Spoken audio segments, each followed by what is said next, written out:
হ্যাঁ দয়া, এই ডিপোতে একটা ফ্যামিলি পাওয়া গেছে। হ্যাঁ, ওরই ফ্যামিলি।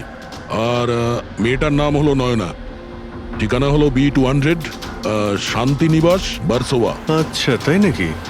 ভাই গাইনোকোলজিস্ট আমাদের এই অ্যাড্রেসে দিয়েছেন। তুমি ওখানে পৌঁছো, আমরা ওখানেই যাচ্ছি। ঠিক আছে, আমরা পৌঁছাচ্ছি। ওকে, বারসোয়া।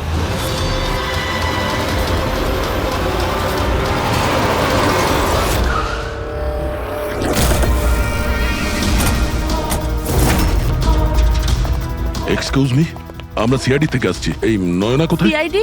হ্যাঁ। স্যার, ওপরে গিয়ে ডান দিকে। কিন্তু কি হয়েছে? কি হয়েছে স্যার?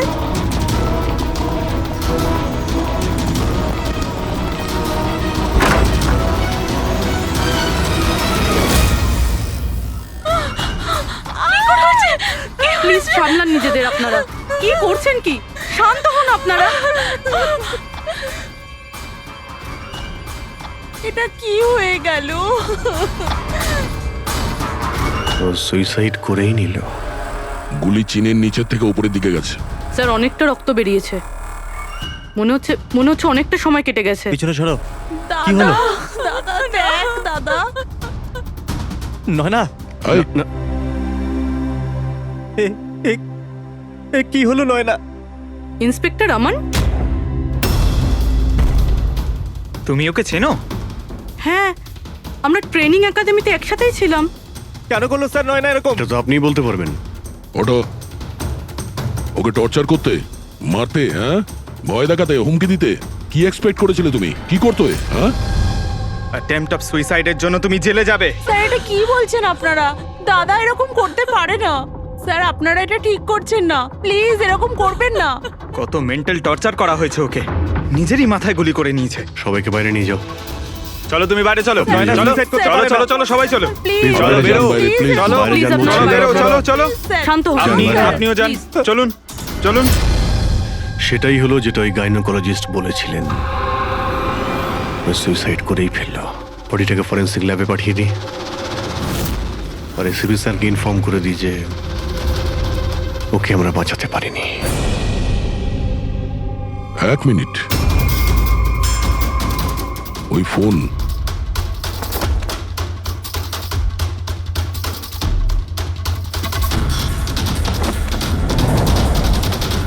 কিন্তু কোথায় যেতে পারে? আচ্ছা, ওনার ফোন কি কেউ দেখেছেন কোথাও? আপনি জানেন? কেউ দেখেছেন কি? হ্যাঁ, স্যার, আমি ফোন করছি ওর নাম্বারে।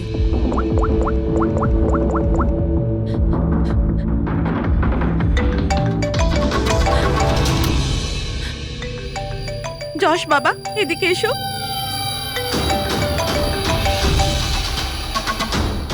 ফোন তোমার কাছে দাও।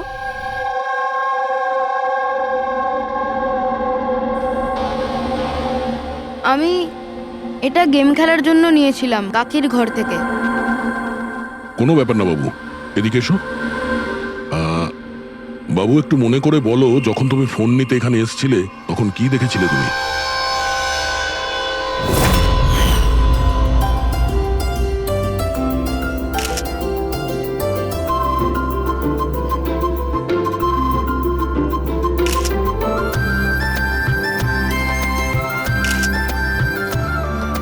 নয়না কত খুশি লাগছে, তাই না? কাকি আমার সাথে মোবাইলে গেম খেলবে? গেম? এখন? এখন তো এত লোকজন আছেন আর আমার ফোনটাও আমার ঘরেই পড়ে আছে, তো এখন তো খেলতে পারবো না, কিন্তু পরে খেললে হবে। হ্যাঁ। এখন না, তুমি গিয়ে ফ্রেন্ডসদের সাথে খেলো, ওকে? ঠিক আছে। যাও। আরে দাদা, বৌদির সাথে গিয়ে ফটো তুল না। হ্যাঁ আমি যাচ্ছি।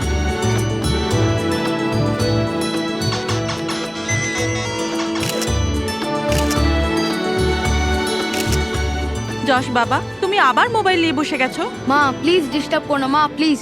আরে কাকির অনুষ্ঠান চলছে, তুমি এখানে গেম খেলছো? হ্যাঁ, আর কিছুক্ষণ। আরে Please, বাবা, please। কাকির খারাপ লাগবে। চলো সোনা, চলো। আরে মা, কোনো মা নয়, অনেক গেম খেলেছো, আর ফোন নয়। কাকি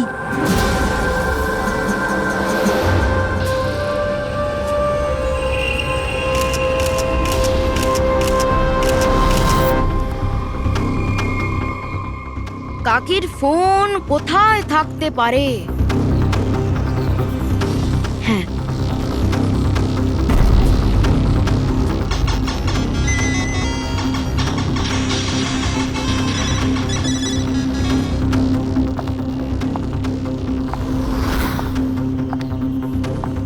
কাকি চলে এসছে।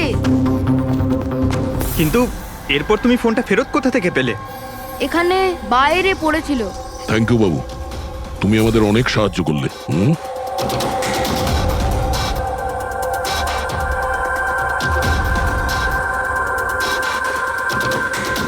মিস্টার আমান, আপনি কি নিজে বলবেন নাকি আমাদের জিজ্ঞাসা করতে হবে? তুমি নিজে একজন পুলিশ অফিসার, তুমি তো জানো যে আমরা ইন্টারোগেশন কি করে করি। হুম, স্যার স্যার আমি ওকে ট্রেনিং এর সময় থেকে চিনি। He is one of the best officers. Sir sir আমার মনে হয় না ও এরকম করতে পারে। মানুষ পাল্টে যায় পুরবী, সব এভিডেন্স ওর বিরুদ্ধে, আর সেটা তুমি খুব ভালো করে জানো। স্যার আমার বিশ্বাসই হচ্ছে না যে আপনারা সবাই এটা ভাবছেন যে আমি নয়নার ওপরে হাত তুলেছি। খুব ভালোবাসতাম স্যার আমি ওকে, ওর সন্তানের বাবা হতে চলেছিলাম স্যার আমি। আর আমি ওকে কি করে? হ্যাঁ, তুমি ওকে টর্চার করেছো, আর সেই জন্য বেচারি ডিপ্রেশনে চলে গেছিল। ভুল বুঝছেন স্যার আপনি, ও ডিপ্রেশনে ছিলই না। সবসময় ও হাসি খুশি থাকতো, সবসময় আনন্দে থাকতো। মানে ও সুইসাইড কি করে করতে পারে স্যার? আরে তাহলে সে মেন্টাল হেলথ ফাউন্ডেশনে বারবার ফোন কেন করতো? বিগত কয়েক মাসের মধ্যেই 10টা কল। আমার এই বিষয়ে কোনো আইডিয়া নেই। কল করে উনি হয়তো ডিলিট করে দিতেন, সেই জন্য হয়তো আপনার কোনো আইডিয়া নেই। স্যার দাদা এরকম করতে পারে না। ও তো নয়নাকে খুব ভালোবাসতো, আর নয়না তো খুশিই ছিল। যদি তোমার স্ত্রী খুশিই ছিল, তাহলে ও হেল্পলাইন নম্বরে ফোন করে কেন বলেছে যে তুমি ওকে টর্চার করো, ওকে ওকে মারো, ওকে ধাক্কা দাও? কেন আমান, উত্তর দাও। পুরবী, ওর কাছে কোনো উত্তর থাকলে তো দেবে। ওর টর্চারের কারণে বেচারি ডিপ্রেশনে চলে গিয়েছিল, আর তারপরে ও সুইসাইড করে। ডিপ্রেশনে প্রায়শই কোনো লোক নিজের দুঃখের কথা শেয়ার করে না। হতে পারে এর জন্যই নয়না যে কতটা প্রবলেমে ছিল কেউ কিছু জানতেই পারেনি। পুরবি, অ্যাটলিস্ট তুমি তো আমাকে বিশ্বাস করো। You know me well. Nayna কখনো সুইসাইড করতে পারে না, কখনো সুইসাইড করবে না। ব্যাস, নিয়ে যাও একে। চলো। আপনি আমার কথাটা তো শুনুন, নয়না কখনো সুইসাইড করতে পারে না। চলো স্যার আমার কথাটা চলো, শুনুন স্যার, চলো। নয়না সুইসাইড করেনি। স্যার আমার কথাটা শুনুন স্যার একবার।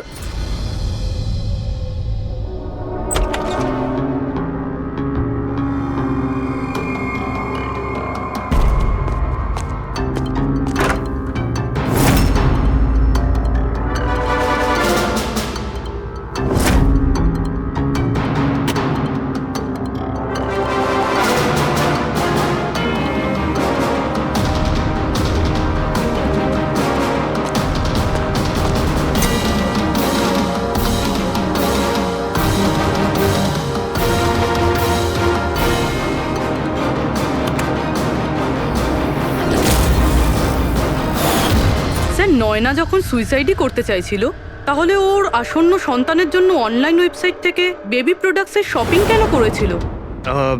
যাতে কারোর সন্দেহ না হয়। হতে পারে, কিন্তু স্যার আমার মনে হয় এটা একটু আশ্চর্য ব্যাপার স্যার। পুরো ব্যাপারটাই আশ্চর্য। তো আপনার মনে হচ্ছে যে আমার আর ভূমি এরা সত্যি বলছে? সেটা তো জানাই যাবে অভিজিৎ, কিন্তু তার আগে ওই 7 ভক্ষণ অনুষ্ঠানে নয়নার যত কাছের লোক ছিল ওদের সবাইকে ডাকো। নয়নার সাথে আপনার সম্পর্ক কেমন ছিল? হ্যাঁ স্যার, খুব ভালো ছিল, আর খুব ভালো মেয়ে ছিল, সব সময় খুশি থাকতো। তাহলে আপনারও কি মনে হয়েছে যে ওর সঙ্গে কোনো গন্ডগোল হচ্ছে বা কোনো সমস্যা হয়েছে? আমরা অনেক কথা বলতাম, কিন্তু কখনো মনে হয়নি যে ওর হাজবেন্ডের সাথে বা বিয়ে নিয়ে কোনো প্রবলেম ছিল। শোনো বাবা, তোমার তোমার কাকিমাকে কেমন লাগতো? ভালোবাসতেন তোমায়? হ্যাঁ, কাকি আমাদের বাচ্চাদের খুব ভালোবাসতো, আর আমাকেও খুব ভালোবাসতো। উনি ওনার ফোনে আমায় গেমও ইনস্টল করতে দিয়েছিল। আচ্ছা, কাকিমা কখনো তোমাকে এমন কোনো কথা বলেছিল, যেমন ওনার তোমার কাকার সাথে কোনো ঝগড়া হয়েছে অথবা ঝামেলা হয়েছে, এরকম কিছু? না, কাকি প্রেগনেন্ট ছিল তো, তাই জন্য উনি তাড়াতাড়ি রেগে যেতেন। আর মাই আমায় বলেছিল যে আমি যেন ওনাকে বিরক্ত না করি। আচ্ছা, নয়নার ব্যবহারে আপনার মানে কোনো সন্দেহ হয়েছিল? না, একদমই না। ও তো খুব খুশি ছিল, পুজোতে ফাংশনে ডান্সও করেছিল। ইনফ্যাক্ট অনেক বেশি এক্সাইটেড ছিল নিজের ফটোশুট নিয়ে। আর কোনো ছবি আছে? স্যার নয়না যতগুলো ফটো সব এর মধ্যেই আছে। ঠিক আছে, এগুলো আমরা রেখে দিচ্ছি। এখন আপনি আসতে পারেন। Thank you very much. Thank you sir. Sir, সবকিছু শোনার পরে আমার তো মনে হচ্ছে যে এ এমন সত্যি কথাই বলছে। ওর ওয়াইফ যদি এত আনন্দেই থাকে তাহলে সুইসাইড কেন করতে গেল? সেটাই তো, সুইসাইড কেন করবে? গোলমাল আছে অভিজিৎ, কিছু না কিছু গোলমাল আছে। রাধার যে কটা ইনফরমেশন দেওয়ার ছিল সব দিয়ে দিয়েছে, তবু বুঝতে পারছি। একটা কাজ করো, ওই মেন্টাল হেলথ ফাউন্ডেশনে গিয়ে ওই নয়নার ব্যাপারে যা কিছু জানতে পারবে বের করে নিয়ে এসো। ওখানকার অপারেটরদের সঙ্গেও কথা বলো, খুঁটিয়ে খুঁটিয়ে ইনফরমেশন বের করো। হয়তো এমন কোনো কথা ও জানতো নয়নার ব্যাপারে যেটা আমাদের কাজে লাগবে।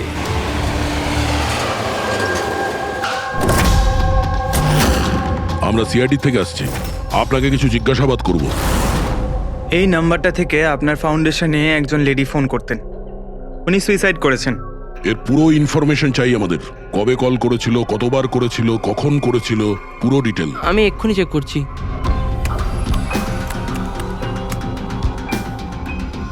হ্যাঁ স্যার, এ অনেক কল করেছিল, শেষ 5 মাসে 10 বার। আচ্ছা, ওনার সঙ্গে কে কে কথা বলতেন? অ্যাকচুয়ালি স্যার, এনার সমস্ত কল রাধা ম্যাম হ্যান্ডেল করতেন, আর উনি এখানে ভলেন্টিয়ার। যখন এনার ফার্স্ট কল এসেছিল তখনও রাধা ম্যামেরই এখানে শিফট ছিল, আর তারপর উনি যখনই এখানে ফোন করেন বলেন রাধা ম্যামের সাথে কথা আছে। এই কলারের ব্যাপারে কিছু মনে পড়ছে? কোনো বিশেষ কথা, কিছু অদ্ভুত হয়েছে? এই কলারের ব্যাপারে স্যার, হ্যাঁ স্যার, একবার হয়েছিল স্যার। এই দেখুন স্যার, একই দিনে 2বার কল এসেছিল। তো এতে অদ্ভুত কি? আমার মনে আছে স্যার, যেদিন প্রথম কল এসেছিল।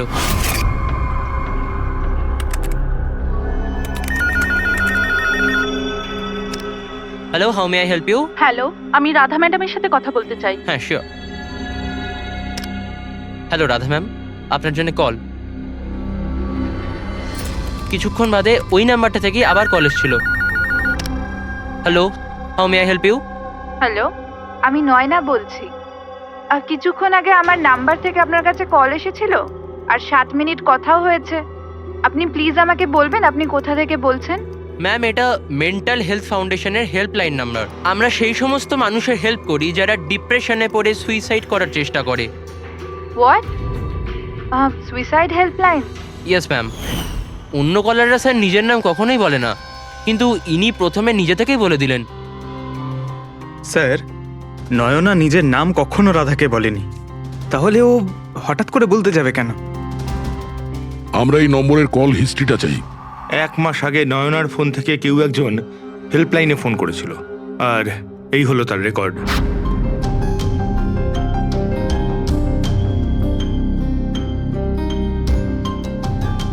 10 তারিখ তো সেকেন্ড স্যাটারডে ছিল। তো তো কি হয়েছে? কারণ সেকেন্ড আর ফোর্থ স্যাটারডে বাড়িতে ওর বন্ধুরা আসতো। মানে ওদের মধ্যে কেউ? এই এই দুটো কল তো দুপুরে দেখাচ্ছে। হ্যাঁ, ওর সমস্ত বন্ধুরা দুপুরেই আসতো। কতজন আসতো? তা প্রায় 8-10 জন। আচ্ছা, তুমি কি নয়নার সব বন্ধুদের চেনো? সবাইকে তো নয়, কিন্তু অনেককেই চিনতাম। আমার বোন ভূমিও আসতো। ভূমি, একটা কথা বল। গত মাসে যখন তুমি ওর বাড়িতে গিয়েছিলে দেখা করতে, তখন এমন কিছু হয়েছিল? মানে আমি বলতে চাইছি, অদ্ভুত কোনো ঘটনা বা সেরকম কিছু নিজেদের মধ্যে, বা কোনো খেলার সময় কিছু মনে আছে? না স্যার, এরকম তো কিছুই হয়নি। আমরা প্রতিবারের মতো যেমন খেলতাম সেরকমই খেলছিলাম। আর নয়না, ওকে দেখে কিছু কিছু ডাউট হয়েছিল? স্যার, নয়না তো খুশিই ছিল, ইনফ্যাক্ট মজা করছিল। হ্যাঁ, কিন্তু কিছুক্ষণ পর জানি না একদম সিরিয়াস হয়ে গেছিল, চিন্তিত লাগছিল। জানি না ওর কি হয়েছিল। 5151।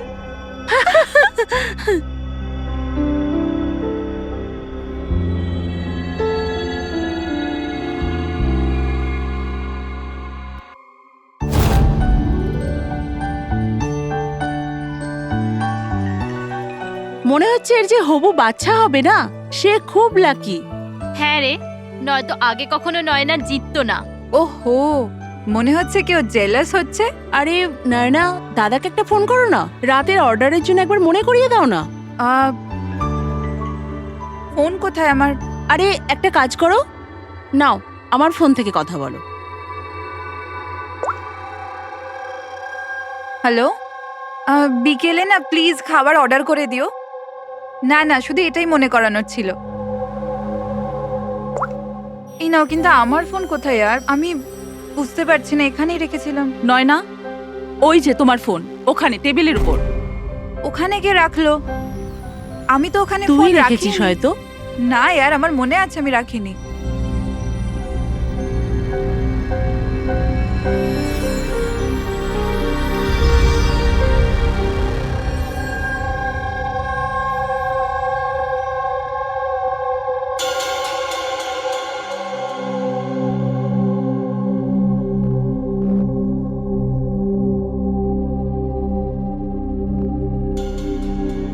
কে কল করেছিল? কি হলো? হ্যাঁ, তুই ঠিক আছিস তো? হ্যাঁ, কেন? জানভি, তোর কোনো টেনশন নেই তো? না, কোনো প্রবলেম নেই। কেন?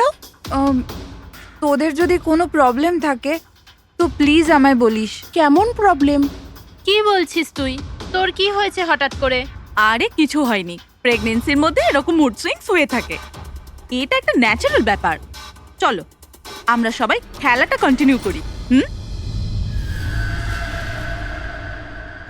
স্যার, নয়না ভূমির ফোন থেকে আমানের সাথে কথা বলছিল দুপুর 1:03 থেকে 1:04 পর্যন্ত। 1:04 পর্যন্ত?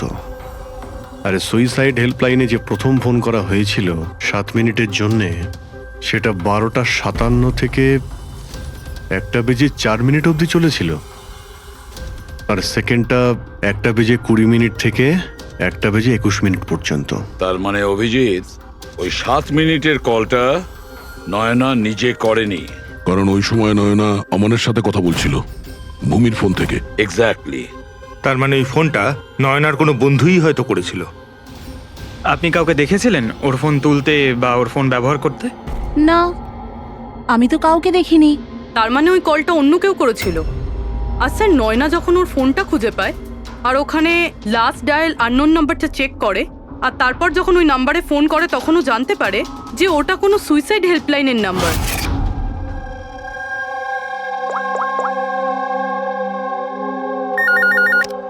Hello, how may I help you? Hello, আমি নয়না বলছি। কিছুক্ষণ আগে আমার নাম্বার থেকে আপনার কাছে কল এসেছিল আর 7 মিনিট কথাও হয়েছে।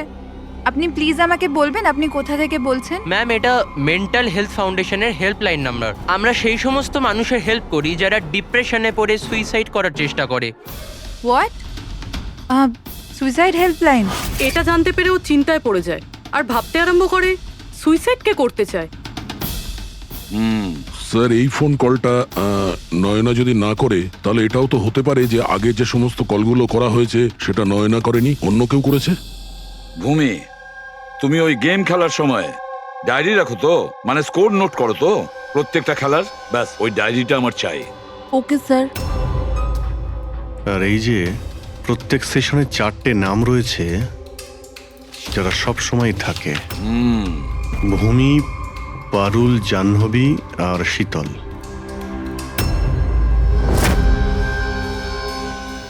রাধা, একবার চেষ্টা করে দেখো, এই 3 জনের কথা শোনো। দেখো, এই 3 জনের মধ্যে কেউ কি তোমার সঙ্গে কথা বলেছিল? আমি এসব কেন করব? আমি আমার লাইফে খুব খুশি। আমি সুইসাইড কেন করব? যদি আমি ফোন করতাম তো নিজের ফোন থেকে করতাম, নয়নার ফোন থেকে কেন?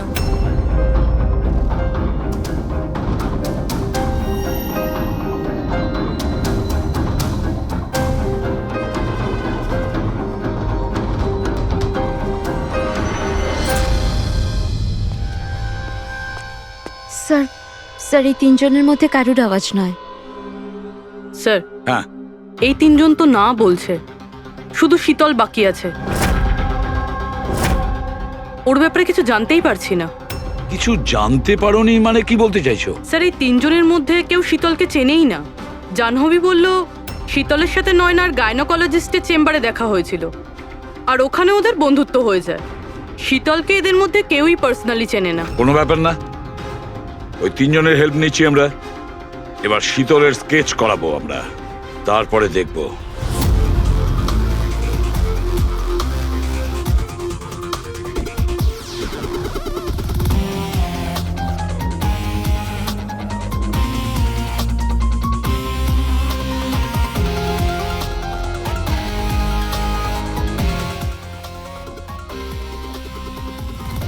ডক্টর মিনা, এই স্কেচটা একটু মন দিয়ে দেখুন। আচ্ছা, এই মেয়েটা আপনার এখানে চিকিৎসা করাতে আসতো? I don't think so. আমার তো মনে পড়ছে না যে এরকম কোনো লেডি আমার কাছে কোনোদিন এসেছিল। কে ইনি? এর নাম শীতল। আমরা এটা বুঝতে পারি যে আপনার এখানে এত পেশেন্ট আসে যে এই সমস্ত পেশেন্টের নাম মনে রাখা তো মুশকিলের ব্যাপার। রাইট, বাট আমি আমার সব পেশেন্টদের পার্সোনালি চিনি, অ্যান্ড আই এম শিওর শীতল নামের কোনো পেশেন্ট আমার কোনোদিন ছিলই না। আচ্ছা, এই যে আপনার ক্লিনিকে সিসিটিভি ক্যামেরা লাগানো রয়েছে, এর ফুটেজ আমরা পেতে পারি? I don't think so, because ওটার স্টোরেজ ফুল হয়ে গেছিল, তাই আমাদের ডিলিট করতে হয়েছিল। ওকে, এনিওয়ে, থ্যাংক ইউ।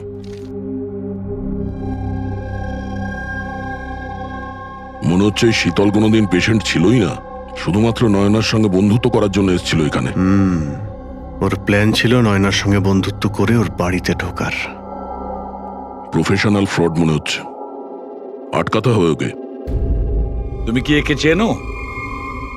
এটা তো শীতল, নয়নার বন্ধু। এ তো প্রায় বাড়িতে আসতো। নয়না শীতলের বন্ধুত্ব কবে কোথায় হয়েছে কিছু জানো তুমি? না, আমি জানি না, কিন্তু তাতে কি যায় আসে? যখন আমার নয়নাই রইল না, তখন এইসব। এ কি ধরনের পাগলামি করছো? হ্যাঁ, একটু ভেবে দেখো তো। যদি তুমি নির্দোষ হও তাহলে কেউ তো তোমায় ফাঁসানোর চেষ্টা করেছে। তোমাকে নয়নার খুনি সাব্যস্ত করে ওর অনেক লাভ আছে, এই জন্য ও তোমাকে ফাঁসাচ্ছে। হ্যাঁ, এমন কে আছে যে তোমাকে আর নয়নাকে ঘৃণা করে? আমি কিছু জানি না। তাহলে কি ভূমি ওই আবার প্রপার্টি লোভে করেনি তো? না, ভূমি এরকম কখনো করতে পারে না।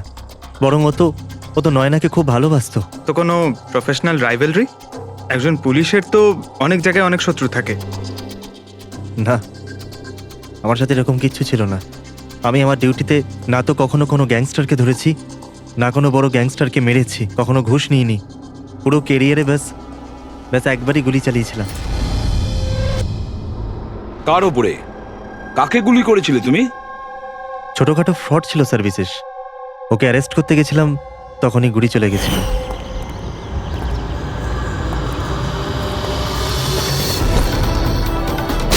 বিশেষ খবরদার ইন্সপেক্টর।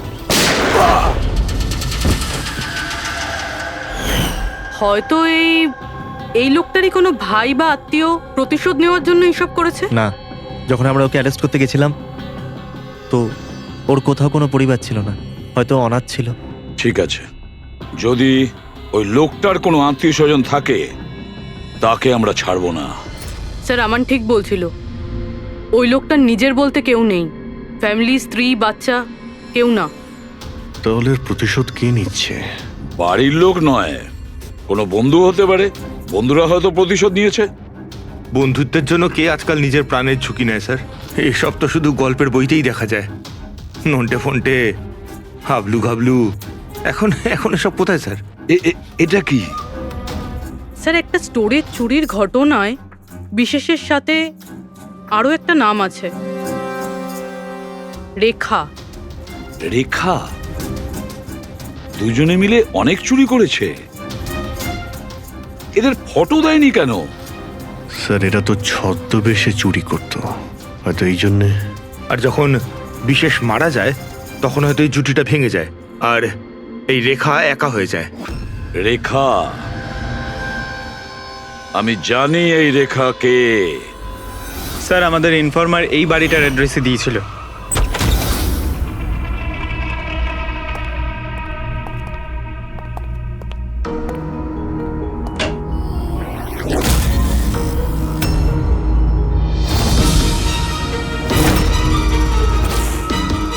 দেখো একটু।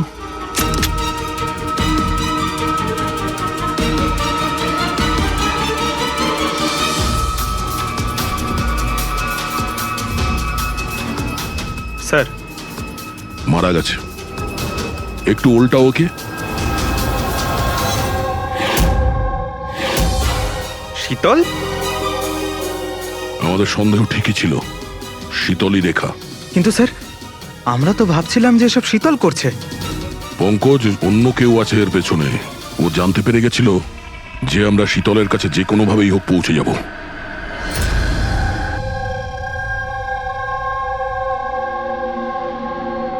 সারিকা, এর ঘাড়ের পেছনের দিকে এইখানে ক্ষত আছে। এইখানে ক্ষত মানে হচ্ছে যে খুনি ওর পেছনের দিকে দাঁড়িয়েছিল। দেখো, এইখানে ছুরির ক্ষতটা আছে। তবে খুনিকে পেছনের দিকে দাঁড়িয়ে থাকতে হবে, তবেই এই আঘাতটা করতে পারবে, রাইট? হ্যাঁ স্যার, আর আমার মনে হয় ও হয়তো খুনিকে চিনতো, কারণ এই ক্ষতটা ছাড়া সারা শরীরে আর কোনো আঘাতের চিহ্ন খুঁজেই পাইনি। রাইট রাইট, সেটাও হতে পারে। তবে একটা কথা ঠিক, ও খুনিকে চিনতো বা চিনতো না, তবে একটা কথা ঠিক যে খুনি ওর পেছনে খুব কাছেই দাঁড়িয়েছিল।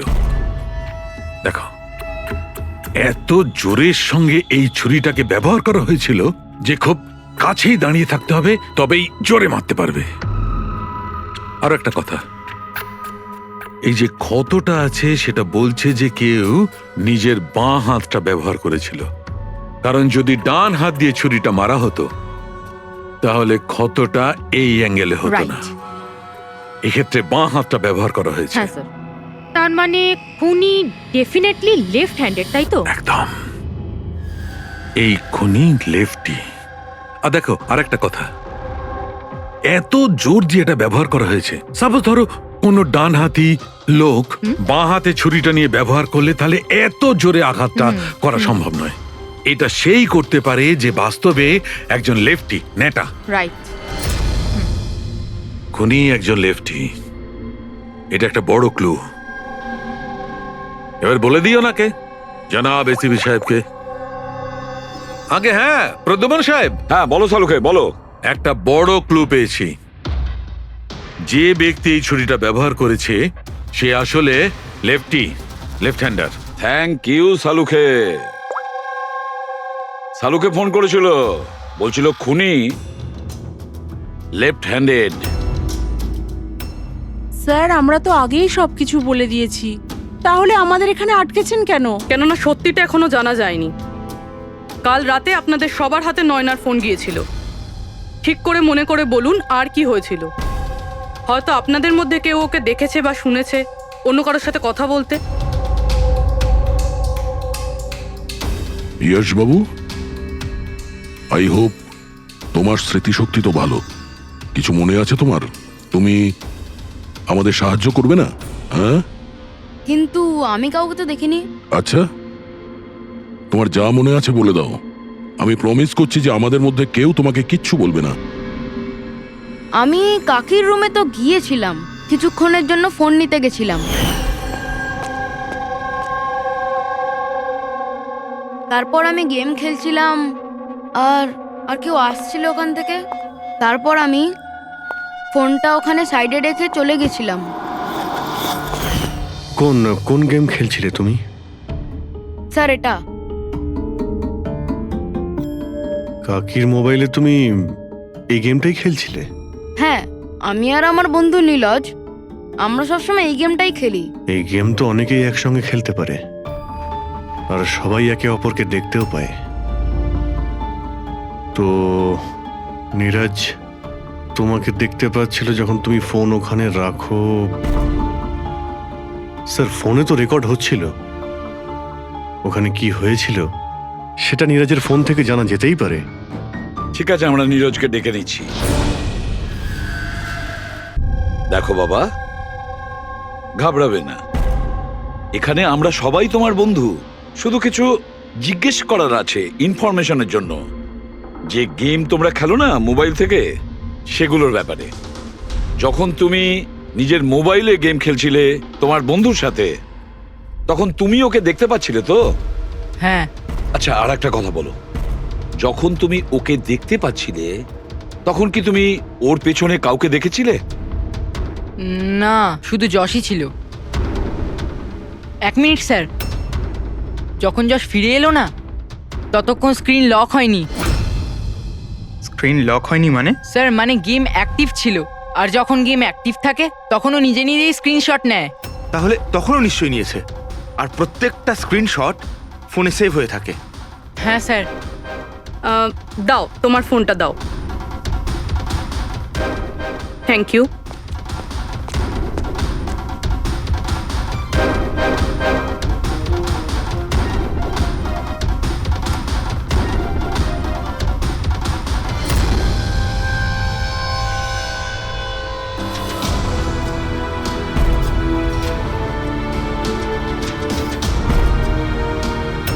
এটা কে?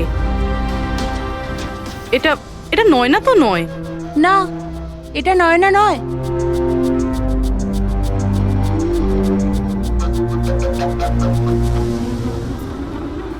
এক মিনিট পুরবি, একটু জুম করো এর উপরে।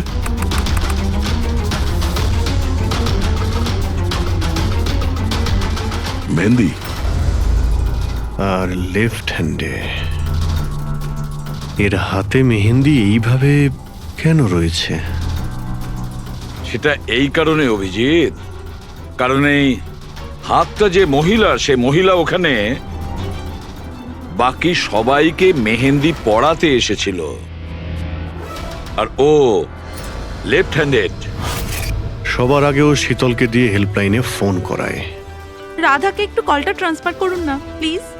হ্যাঁ শিওর। আমি আর সহ্য করতে পারছি না দিদি। তারপর সে শীতলকে টাকা দেয় আর বলে, নয়না, তোমার রুমে তোমার জন্য তোমার কোনো আত্মীয় অপেক্ষা করছে। তার সুযোগ বুঝেই ও নয়নাকে খুন করে দেয়। কে হতে পারে এই মেহেন্দি পরা মহিলা? আমি জানি না উনি কে ছিলেন। ইনফ্যাক্ট কেউই জানে না উনি কে। নয়না বলেছিল যে শীতল ওনাকে ডেকেছিল আর ওই নিয়ে এসেছিল নিজের সাথে। আর এটাও জানি না যে ওকে কেন আনা হয়েছিল। নিজের কাজও ঠিক করে করছিল না ও, বাজে মেহেন্দি লাগাচ্ছিল সবাইকেও। দেখ না জাহ্নবী কিরকম মেহেন্দি লাগাচ্ছে ও, পুরোপুরি ঠিকঠাক লাগাচ্ছেও না। আপনি কি মেহেন্দি লাগাতে জানেন না নাকি? দেখে মনে হচ্ছে কেউ যেন লাগিয়ে আবার মুছে দিয়েছে। ও মেহেন্দি এত খারাপ করে লাগাচ্ছিল, তাহলে শীতল ওকে পাঠালো কেন? সবারই সন্দেহ হবে। কে হতে পারে? আমি জানি স্যার, ও আমাদের চোখের সামনেই ছিল।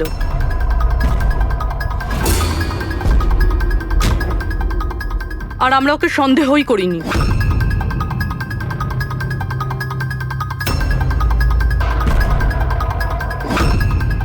আপনি সামনে আসুন।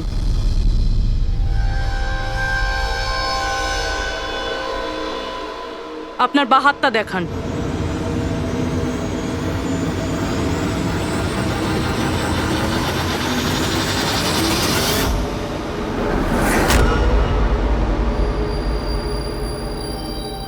এই দেখুন স্যার। রাধা দেবী? স্যার, আমি এনার ওই ডায়েরি অনেকক্ষণ ধরে দেখেছি। ওতেও কালি এভাবেই ছড়িয়েছিল যেভাবে ওনার মেহেন্দি রয়েছে। যারা লেফট হ্যান্ডেড হয় তারা যখন কোনো কাগজে লেখে তখন এইভাবেই লেখে, আর যা কিছু আগে লেখা ছিল তার ওপরেই ওর হাতটা ঘষে যায়, ফলে ওই কালি বা রং হাতে লেগে যায় যেভাবে রাধার হাতে লেগে আছে, তাই না? কেন মারলে তুমি নয়নাকে? কি ক্ষতি করেছিল তোমারও? হ্যাঁ, কারণ তুমি আমার বিশেষকে মেরেছিলে। তুমি আমার বিশেষের প্রাণ নিয়েছিলে। আমি বিশেষকে ভালোবাসতাম। ওর বাচ্চার মা হতে চলেছিলাম আমি। আর তুমি এনকাউন্টারে ওকে গুলি মেরে দিলে। আমার বিশেষকে মেরে দিলে তুমি বিশেষকে। আর সেই জন্য তুমি ঠিক করো তুমি ওর থেকে প্রতিশোধ নেবে। হ্যাঁ, যখন আমি জানতে পারলাম যে বিশেষই দুনিয়াতে নেই আর, তখন এই কষ্টে আমার বাচ্চা তো আমার পেটের ভিতরে মারা গেল। স্যার, এরই জন্যে তুমি আমার বাচ্চার প্রাণ নিয়েছো। যখন আমি জানতে পারলাম নয়না মা হতে চলেছে, তখন আমার মাথায় রক্ত চেপে গেল। যে যে সুখ আমি নিচে পেলাম না, সেটা সেটা আমি নয়নাকে কি করে দিতে পারি? মেরে দিলাম আমি নয়নাকে, মেরে দিলাম ওকে। তো সেই জন্য তুমি মেন্টাল হেলথ ফাউন্ডেশনে অ্যাজ আ ভলেন্টিয়ার তুমি কাজ করতে শুরু করেছিলে। আর শীতল তোমাকে না, তুমি শীতলকে কাজ দিয়েছো নয়নার সঙ্গে বন্ধুত্ব করার জন্য। হ্যাঁ, শীতলকে আমিই পাঠিয়েছিলাম নয়নার ঘরে, যাতে ও নয়নার ঘর থেকে আমাকে ফোন করতে পারে আমার হেল্পলাইন নাম্বারে। ও আমার ব্যাপারে লোককে জিজ্ঞাসা করে। আর সাধের অনুষ্ঠানে ওই শীতলই আমাকে নয়নার ঘরে ডেকেছিল। আর আর আমি ওখানেই ছিলাম। আমার পক্ষে আর সম্ভব নয় দিদি, আমি যাচ্ছি। এখন তোমার শেষ কাজটা করো, নিচে গিয়ে নয়নাকে এখানে পাঠাও। এখনই পাঠাচ্ছি। আর হ্যাঁ, মোবাইলটা বাইরে রেখে যাও। তোমার রুমে তোমার জন্য তোমার কোনো আত্মীয় অপেক্ষা করছে। ইমন তো এবার বুঝতে পারবে একলা হওয়ার যন্ত্রণা কি। এ তো হওয়ারই ছিল। একটা মায়ের থেকে তার বাচ্চাকে কেড়ে নিয়ে ও মা হতে চলেছিল। এই জন্যই আমি নয়নাকে মেরে দিয়েছি। আর তারপর চালাকি করে আপনি নিজে সিআইডির কাছে এলেন, যাতে আমাদের আপনার উপর সন্দেহ না হয় আর আমরা অন্য কাউকে সন্দেহ করি। আর যখন তুমি দেখলে যে আমরা ওকে অ্যারেস্ট করছি না, তখন তুমি শীতলকেও মেরে ফেললে সাক্ষী নির্মূল করার জন্য। রাধা, এটা কিরকম প্রতিশোধ নিয়েছো তুমি? আইন তোমাকে কোনোদিন ক্ষমা করবে না। তোমার তো কঠোর শাস্তি হবে। সারা জীবন ধরে জেলের গড়াদের পিছনে তোমাকে কাটাতে হবে।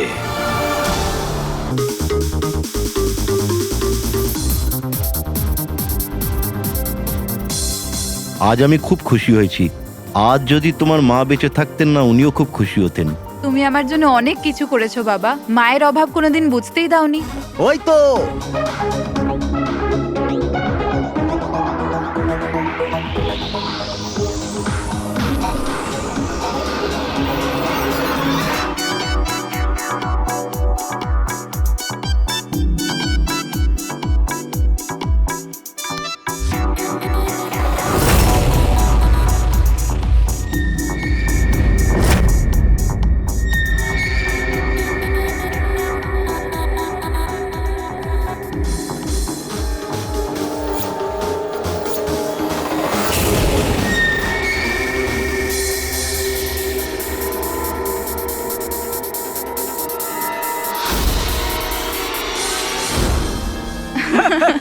কি যে বলো। Excuse me. ইয়েস, বিয়ের জন্য শুভেচ্ছা। Thank you so much. আপনার পরিচয়? আপনাকেও। Thank you. চিরাগ, আরে মিউজিক বন্ধ করো। বাবা বাবু কি চিরাগ, কে করেছে এমন? বাবা ও।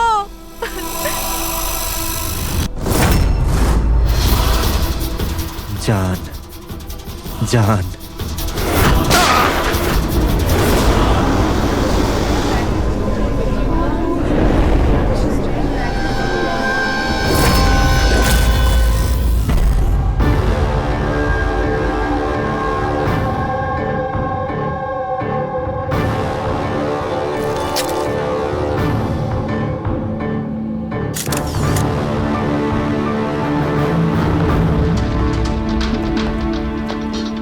হ্যাঁ ফ্রেডি, স্যার, খুনটা এই করেছে আর নিজে আত্মহত্যা করেছে।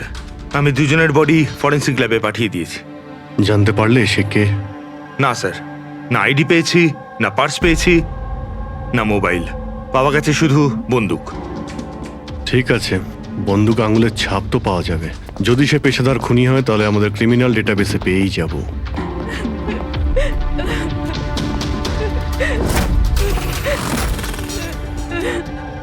আচ্ছা, আপনারা তো খুনিকে পরিষ্কার দেখতে পেয়েছেন। কেউ কি চেনে তাকে? না স্যার, আমরা তো স্যার দেখিনি। কেউ চেনেন না ওকে? মানে ও বিনা নিমন্ত্রণে বিয়ের পার্টিতে এসেছিল? হ্যাঁ স্যার, হতে পারে গুলি যে চালিয়েছে ওকে একতরফা ভালোবাসে এরকম কোনো প্রেমিক হতে পারে। দেখা যাক।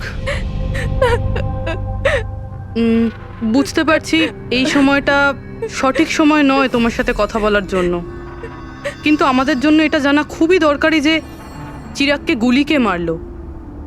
আমি জানি না যে ও কে ছিল। আমি ওকে প্রথমবার দেখেছি। চিরাগও জানতো না যে ও কে ছিল। এলো আর গুলি চালিয়ে চলে গেল। ওর কি দোষ ছিল বাবা? অদ্ভুত ব্যাপার, একজন লোক অচেনা কারোর বিয়েতে ঢুকে তাকে গুলি করে, তারপর সে ওইখানে সুইসাইডও করে। কোনো মেন্টাল প্রবলেম নিশ্চয়ই, মানসিক অবস্থা হয়তো ঠিক ছিল না, আর কিংবা এর জীবনেই হয়তো কেউ কোনোদিন একে ঠকিয়েছিল। যেই হোক, এই খুনের ফটোগুলো সব সোশ্যাল সাইট আর খবরের কাগজে দিয়ে দিই, কেউ না কেউ তো চিনেই ফেলবে।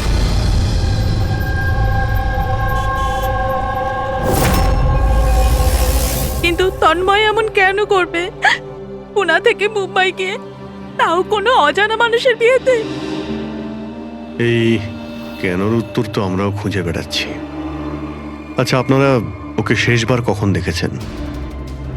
কাল সকালেই দেখেছিলাম, যখন ও কলেজের জন্য বেরিয়েছিল। আর যখন সন্ধে পর্যন্ত ও বাড়ি ফিরল না, তখন আমি ওর সব বন্ধুদের ফোন করেছিলাম, কিন্তু কেউ জানতো না ও কোথায়। আর আজ তাহলে আপনি মিসিং কমপ্লেন লিখিয়েছেন? হ্যাঁ স্যার, এই নিতে সময় বলল যে তন্ময়ের ছবি সোশ্যাল মিডিয়াতে ঘুরছে। ও, আপনারা তন্ময়ের বন্ধু? হ্যাঁ স্যার। শেষবার কবে দেখেছিলেন তন্ময়কে? কাল দুপুর 2টোয়। ওর বিহেভিয়ার কেমন ছিল?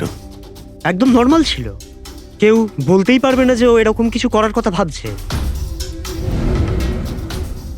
এই এই চিরাগ আর ওর গার্লফ্রেন্ড চেনেন এদেরকে?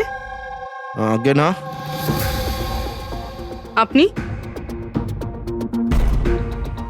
না ম্যাডাম। না ম্যাডাম। তন্ময়কে ওদেরকে চিনতো? না আমরা জানতাম না, তন্ময় ওকে জানতো। খারাপভাবে নেবেন না, কিন্তু তন্ময়ের কোনো কিছু কি প্রবলেম ছিল? আই মিন, কোনো মানসিক সমস্যা ছিল, কোনো মেন্টাল প্রবলেম? স্যার, ওই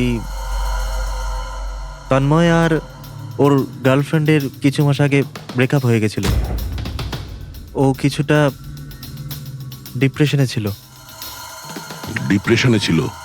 হ্যাঁ স্যার, না ভালো করে খেত, না ঘুমাতো, এমনকি আমাদের সাথেও কথা বলতো না, শুধু নিজের ঘরেতেই থাকতো। নিজের রুমে?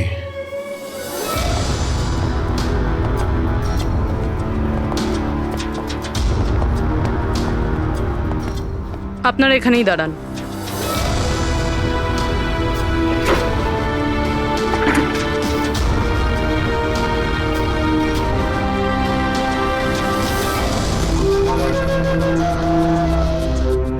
স্যার,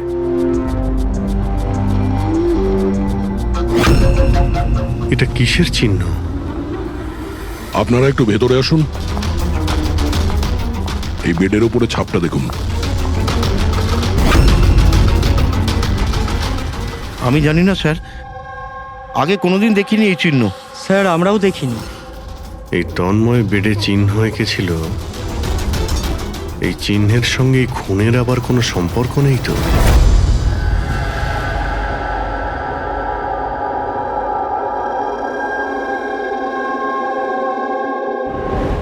স্যার, ইন্টারনেটে চেক করেছি আর লাইব্রেরিতে গিয়ে অনেক বইয়ের মধ্যেও দেখলাম, কিন্তু এই চিহ্নটার ব্যাপারে কিছু জানতেই পারলাম না স্যার। এটা যাই হোক না কেন, কিন্তু আমাদের কাছে এটা গুরুত্বপূর্ণ। এই তন্ময় কলেজ স্টুডেন্ট, কোনো অচেনা শহরে গিয়েছে আর ওখানে কোনো অপরিচিত লোকের প্রাণ নেয় আর ও নিজে আত্মহত্যা করে, অথচ এই সব কিছুর পেছনে